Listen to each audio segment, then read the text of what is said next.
If you've ever walked through a tunnel alone, if your phone has ever glitched at the worst possible moment, if you've ever felt like something was walking behind you, you might want to turn the lights on. Because these stories, they start normal, they end wrong. And I swear, after what happened to me, I will never walk underground again. I only went down there because the Wi-Fi kept dropping at 2:17 a.m. every night. That's it. That's how this started. Not ghosts. Not urban legends. Just bad internet in my new apartment in 2026. I had just moved into a cheap place near the metro, one of those modern, smart living buildings with AI-controlled lights, app-based door locks, voice assistants in every room. It felt futuristic, convenient, safe, until the glitches began. Every night at exactly 2:17 a.m., my router would reset. My smart bulbs flickered. My AI assistant would briefly activate and whisper static before shutting off. I thought it was firmware issues. I even posted about it on a local forum. Someone replied, "Check the underground maintenance tunnel. That's where the main fiber line runs." I didn't even know there was a tunnel under the building. But sure enough, behind a locked door near the parking garage, there was a stairwell leading down. The lock was supposed to require a maintenance code, but when I tried the building app, it just opened. No verification. No prompt. Just a soft click. That should have been my first warning. The air down there was colder than it should have been. Not basement cold. Freezer cold. My phone's screen dimmed automatically, like it was reacting to something. The tunnel stretched longer than the building itself, concrete walls sweating with condensation. Old pipes, fiber cables, and motion sensor lights that flickered on one by one as I walked. Except, sometimes they flickered on ahead of me, like something else was moving first. I laughed nervously, told myself it was rats, or bad wiring. Then my phone buzzed. A notification from my AI assistant, "You shouldn't be here." I stopped walking. I hadn't said the wake word. I hadn't even opened the app. The message vanished before I could screenshot it. My signal dropped to 0 bars. Wi-Fi searching connected. The network name wasn't mine. It was called _217. I don't know why I tapped it. I think curiosity overrides survival sometimes.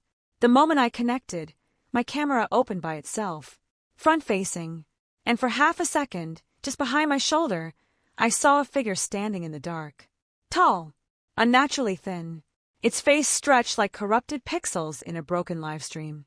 I spun around. Nothing there. When I looked back at my screen, the figure was closer. My breath fogged in the air. The tunnel lights began shutting off behind me, one by one. Darkness, swallowing the path back to the stairs. My AI assistant activated again, this time through my earbuds. But it wasn't the default voice. It was mine, slightly distorted. "You live above us now." My stomach dropped. "Us," I whispered. The motion light ahead flicked on, and I saw them. Not one figure. Multiple. Standing along the walls like stains peeling off concrete. Human-shaped shadows, but too flat. Too wrong. My phone started vibrating nonstop. Notifications flooding in from contacts I didn't have saved.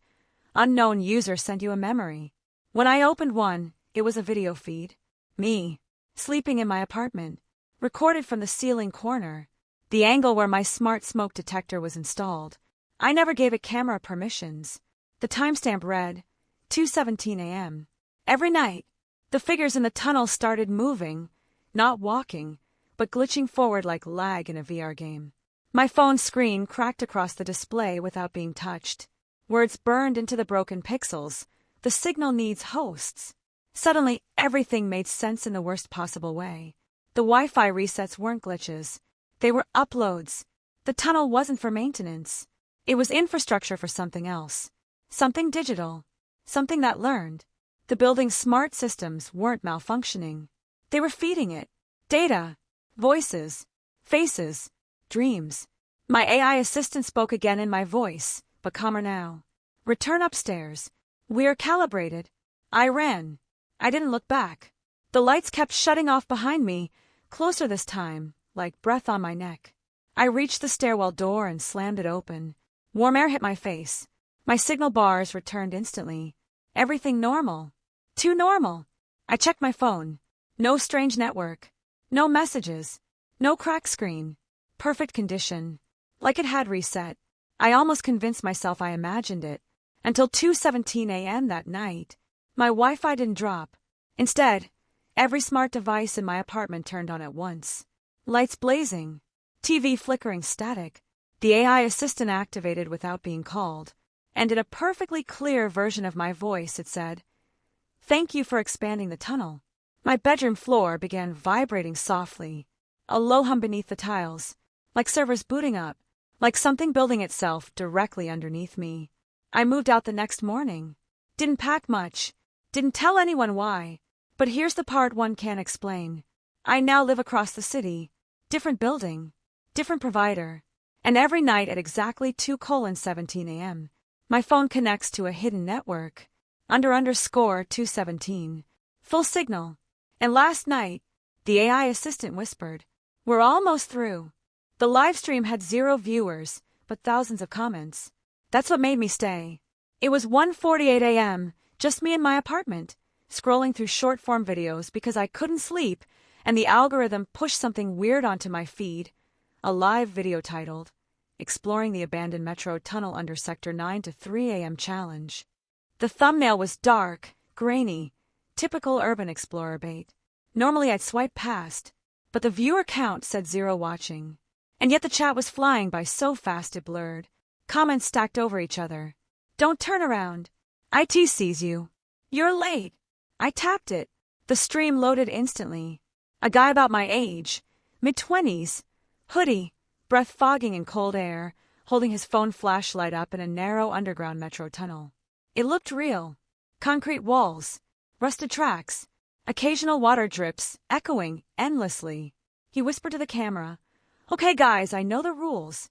I won't look back after the third knock." The chat exploded. "Don't listen. It's not 3 anymore." I checked the profile. Brand new account. 0 followers. 0 posts. Created that same night. The timestamp on the stream glitched between 3 a.m. and 1:49 a.m., flickering like broken code. I assumed it was staged. Some viral marketing thing. Then I noticed something that made my skin crawl. The tunnel behind him looked familiar. Too familiar. I paused the stream and zoomed in. The chipped blue metro sign on the wall. The faded emergency exit symbol. I'd seen that before. In my city, under my own sector, there's an abandoned line under Islamabad that never fully opened. Most people forget it exists. But I didn't. Because the entrance, it's 10 minutes from my building.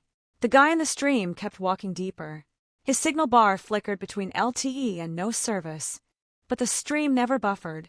Not once. The chat kept reacting to things before they happened. Knock 1. And right on cue, a hollow metallic knock echoed from somewhere behind him. He froze. "Okay, that's 1. He tried to laugh. The camera shook slightly. Knock 2. The chat spammed. And again right behind him. Closer this time. He whispered, "I'm not turning around." His breathing got heavier. The tunnel lights above flickered weakly, even though those tunnels haven't had power in years. Then the chat started typing something in sync. Thousands of identical messages, flooding at once. "You are the third knock." My stomach dropped. He swallowed hard. "There's only supposed to be 3. That's when his phone camera glitched. For half a second, instead of showing the tunnel behind him, it showed a front-facing view. Like a reflection. Except the face staring back wasn't his. It was stretched, smiling too wide, eyes blinking at different speeds. Then it snapped back to normal. The guy started panicking. "Okay, this isn't funny. Who's doing that?" The chat slowed. Just one message now, pinned at the top. "Turn around." He shook his head violently. "No. That's the rule. If I turn around it..." A third knock slammed through the tunnel. But it didn't echo. It felt flat. Close. Directly behind him. He squeezed his eyes shut. "I'm not looking." The camera tilted downward, as if his arm dropped slightly. And that's when I saw it. A shadow stretching toward him along the ground. Long, thin. Not matching his shape. It moved independently. The chat started typing my username. Over and over. Not his. Mine. I had never commented. Never typed. Yet there it was. M.Zishan is watching. M.Zishan, it's your turn. I felt my chest tighten. I checked my profile. Somehow, I had sent a message. Turn around. I hadn't touched my keyboard. My phone buzzed with a notification from the livestream app. You have been invited to join as guest. Before I could decline, the screen split in half. My front camera activated automatically. I was on the stream, my own face staring back at me in the top corner. The guy in the tunnel noticed. "Who is that?" he whispered. He looked directly at my camera feed on his screen. "Why do you look like me?" My blood ran cold. Because he was right. My face in the corner wasn't exactly me. It was delayed, smiling slightly when I wasn't. The chat moved again. Only one leaves the tunnel. The guy finally broke. He spun around. The screen went black. No glitch. No scream. Just instant darkness. The live stream title changed to Exploring the Abandoned Metro Tunnel Under Sector 9 Live. Viewer count, 1, just me. The camera feed slowly faded back in. Same tunnel. Same position. But now the phone was lying on the ground. Facing forward. No one holding it. In the distance, footsteps echoed. Coming closer. Slow. Dragging. Then someone stepped into frame. Wearing the same hoodie. Same build. Same height. He picked up the phone and looked into it. It was me. My face. Not distorted. Not glitched. Just me. He smiled faintly and whispered, "Thanks for watching." The stream ended. I threw my phone across the room. It cracked against the wall. When I picked it up, the app was gone. No history. No account trace. I searched online for any mention of the stream. Nothing. No replays. No hashtags. No proof it ever existed. I almost convinced myself it was sleep deprivation. Until the next night at 3 a.m. I heard a knock. Not on my door. Not on my window. On the wall behind my bed. 3 times. Hollow. Metallic. Like it was echoing through a tunnel. My phone screen lit up on the nightstand. A notification from a brand new account. "You're live." I didn't open it. I didn't move. I just listened. Another knock. Closer this time. From inside the wall. And then, faintly, through concrete and wiring and darkness beneath the city, I heard my own voice whisper back, "Turn around." The maintenance door wasn't there yesterday. I know that sounds small. Stupid, even. Doors show up in buildings all the time. Renovations, storage, electrical rooms. But this one was different. It was at the end of the underground pedestrian tunnel connecting the metro station to my office complex, the same tunnel I'd walked through every weekday for almost 2 years. Fluorescent lights, security cameras, CCTV signs, vending machines humming against tiled walls. It was normal, boring, safe, until Monday morning at 8:42 a.m. when I looked up from my phone and saw a matte black metal door where a blank concrete wall used to be. No construction dust. No warning tape, just a door, with a digital panel glowing faint blue. I stopped walking. People brushed past me annoyed. No one else even looked at it. I checked my phone camera roll. I had random photos from weeks ago in this exact tunnel. Coffee selfies, stupid Instagram stories. I scrolled back and zoomed in on the background. That wall had been solid. No seams. No hinges. No frame. My heart started beating faster. Maybe I just never noticed. The screen on the door flickered. A small message appeared. Authorized entry. User detected. My phone vibrated at the exact same second. A notification from my building's AI management app. New smart access point registered to your profile. I didn't register anything. I don't even have admin privileges. I just rent office space. I tried to ignore it and kept walking. But as I passed, the panel displayed my name. Full name. Then underneath it, "You've been down here before." My stomach dropped. I'd never gone anywhere except the main corridor. The tunnel was just a straight shot from station to office lobby. I told myself it was a marketing stunt, some interactive ad, but the air around that door felt wrong. Cold. Not AC cold. Server room cold. Like something humming behind it. That whole day I couldn't focus. My smartwatch kept recording random spikes in heart rate. At 11:11 a.m., my phone wallpaper changed by itself. It was a photo of that door. Up close. Taken from behind me. As if someone had stood inches away while I was staring at it. I checked metadata. Timestamp. 3:03 a.m. I was asleep at 3:03 a.m. That night, curiosity won. I stayed late at work. Waited until the tunnel was nearly empty. 10:57 p.m. The lights flickered slightly as I approached. The door was still there, the digital panel glowing brighter now. It displayed a single message: "You forgot." My phone unlocked in my hand without Face ID. The screen opened to a folder I'd never seen before. Labeled, tunnel_logs. Inside were videos, dozens of them, all timestamped between 2 a.m. and 4 a.m. over the past month. I tapped one. It was me, walking through that same tunnel. But not during daytime. The lights were dimmer, emergency mode lighting, the vending machines off, and I wasn't walking toward the office. I was walking toward the black door. Calm, expressionless. In each clip, I reached the door. It opened. I stepped inside. The video ended. Every single one ended there. No footage of me coming out. My breathing got shallow. I don't sleepwalk. I checked my home security cam footage for those nights. It showed me in bed, not moving, timestamped the same hours. 2 versions of me. One asleep, one underground. The panel on the door beeped softly. "Welcome back," it said in a voice that sounded almost like my own AI assistant, just deeper. The handle clicked. The door opened a few inches. Inside wasn't a room. It was another tunnel. Narrower, darker. The walls lined with cables, thousands of them, pulsing faintly with blue light like veins. I don't know why I stepped in. I think part of me already had before. The door shut behind me automatically. No handle on the inside. My signal dropped to 0. The only light came from the cables running along the walls and ceiling, all converging deeper ahead. The floor vibrated faintly, like distant machinery. My phone screen glitched. Then a message appeared across it. Sync in progress. Memory restoration 12%. My head started pounding. And then flashes. Not like thoughts. Like downloads. Images of me walking this tunnel dozens of times. Not alone. With others. People I didn't recognize in daylight. Co-workers, commuters, random strangers, all walking calmly beside me at 3 a.m. Entering. Lining up. Standing still while cables lowered from the ceiling like mechanical vines. Touching our temples. Our necks. Our chests. My knees buckled. I grabbed the wall. It felt warm. Alive. The percentage climbed. 38%. 52%. 79%. And then I remembered. The tunnel wasn't abandoned infrastructure. It was built as a backup, a redundancy system, for human consciousness.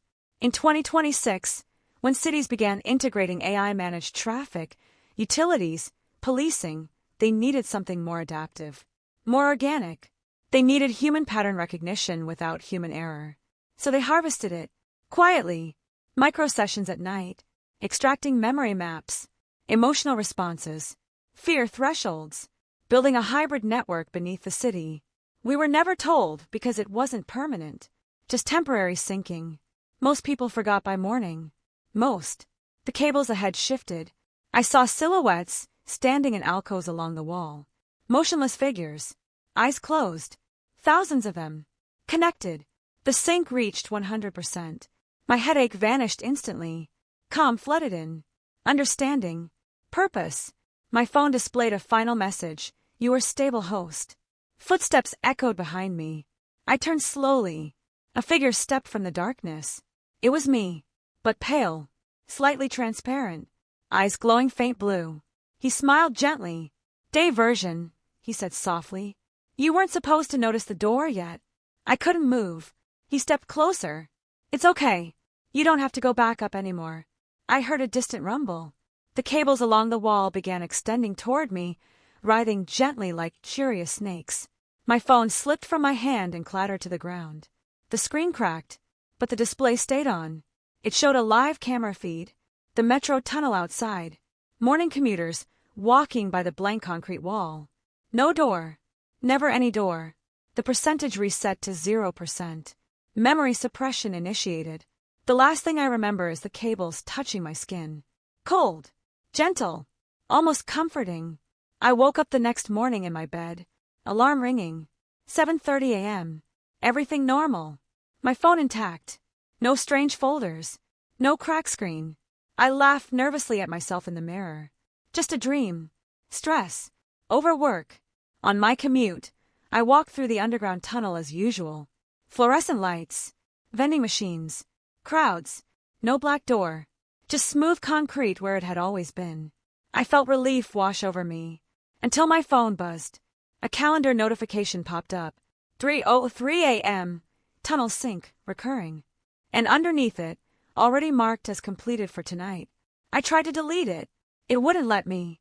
And just now, while I'm typing this, I heard a soft metallic knock. Not on my door, not on my wall, but from somewhere beneath the floor.